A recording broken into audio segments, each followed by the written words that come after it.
Good morning, everybody. Edward Kelly here, answering your bankruptcy questions, 188 debt line. As always, I want to remind everyone with the COVID-19 crisis, one silver lining now is probably the best time to file a Chapter 7 or 13 that you may ever encounter. Just to run down that again,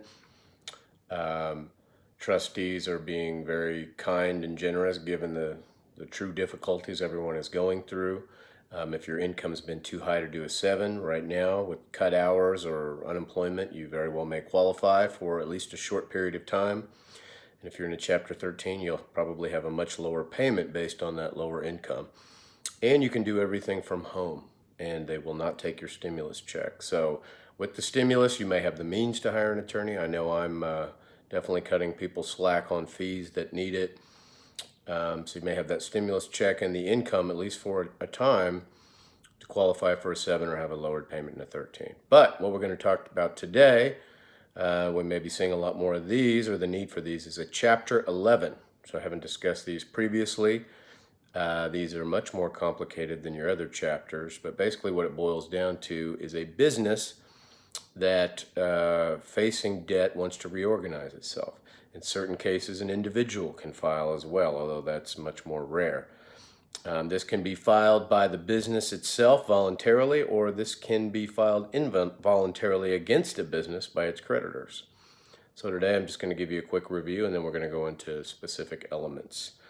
So Chapter 11 again can be filed. Let's just take the case it's filed by a business entity in order to save itself. It's facing crushing debt that it can't manage and is about to go under. So it can file the Chapter 11, much like in a 7 or 13, in order to get the automatic stay, which will give it some breathing room from creditors and stop them from actions against the company temporarily.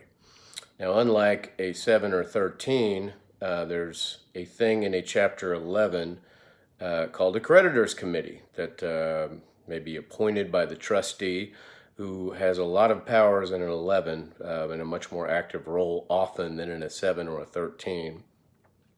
And those creditors get an opportunity not just to object to a plan like in a Chapter 13, but to make motions and considerations for specifically how it should be changed or how it should be worded. So I guess you could say it's a souped up version of the 13 plan being passed around to creditors.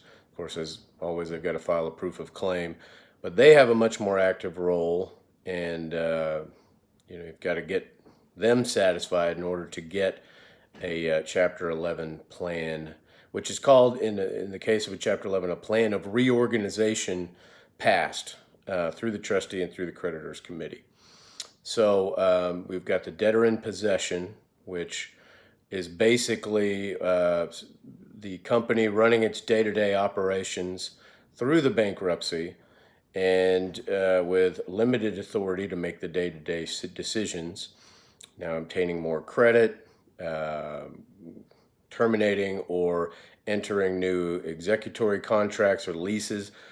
Generally these are things that are going to have to go through the trustee and or the creditors committee, but the debtor in possession does retain some powers to run the business while they are coming up with their reorganization plan. And once that plan, if it is passed, and this process can take years in some cases, then it's implemented. And you're at the beginning of a successful Chapter 11. So those are the basics. That's a very fast overview, but we'll get into more specifics tomorrow. As always, you can reach me at 188 Debtline with all your bankruptcy questions, or email me at edward@wirthlawoffice.com. That's Edward at WIRTH lawoffice.com. Talk to you soon.